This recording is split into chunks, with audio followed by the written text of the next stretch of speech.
Menurut Mas Rifan, kesalahan terbesar orang Indonesia dalam ngelola uang itu apa?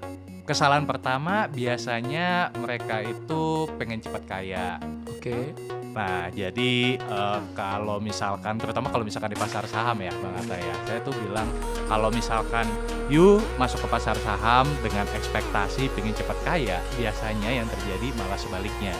Karena market Cepat itu miskin jadinya. malah bisa jadi cepat miskin, gitu. Kenapa? Karena kalau misalkan nih orang pengen cepet kaya, biasanya nyari apa? Saham yang naiknya udah gila-gilaan, udah naik 50%, 100%, makin dikejar, ya kan? Nah, begitu ternyata sahamnya balik arah, dia bukannya untung tapi dia malah bocuan atau malah rugi. Nah, kalau misalkan seperti itu, ya udah itu pasti dia akan kehilangan modalnya. Nah, kebanyakan orang itu adalah seperti itu kalau yang saya lihat, Mas Hatta.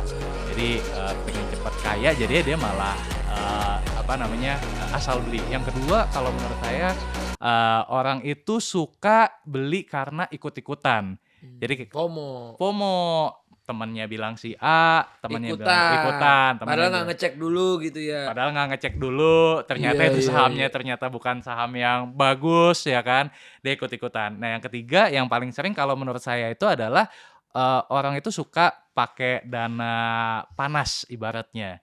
Jadi dana panas itu uang yang emang buat kebutuhan dia sehari-hari, uang yang mungkin kalau misalkan udah berkeluarga, buat pendidikan anak, dia pakai tuh buat beli saham.